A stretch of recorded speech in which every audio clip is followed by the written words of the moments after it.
In this video, we are going to walk through everything you need to get Clojure up and running from scratch on Linux. When we are done, you will have a live REPL connected to an empty project and be ready to start writing code. Clojure runs on the Java virtual machine, so the first thing we need is a JVM.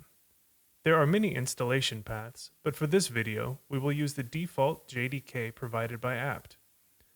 Once it's installed, run java-version to confirm it was set up correctly. Next, we install the Clojure CLI.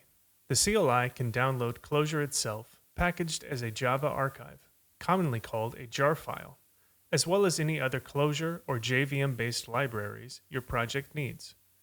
Once that finishes, verify the installation by running Clojure-version. Now let's clone a minimal deps-eden project that's ready to connect to a REPL.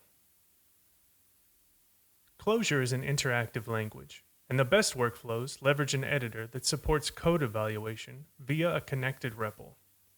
A REPL lets you interact with a running program directly from your editor. Fortunately, there are many excellent Clojure editors that provide this. For this tutorial, we will use VSCode.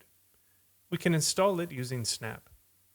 Once installed, we can launch it from inside the example project folder.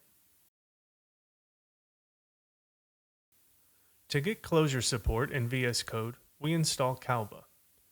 Calva has made extra efforts to be approachable to beginners while still providing all the tools you need for daily professional use. Open the Extensions panel, search for Calva, and install the extension named Calva, Clojure, and ClojureScript Interactive Programming. And here's where it all comes together. Use Calva's Start a Project REPL and Connect command by pressing Ctrl-Alt-C, then Ctrl-Alt-J.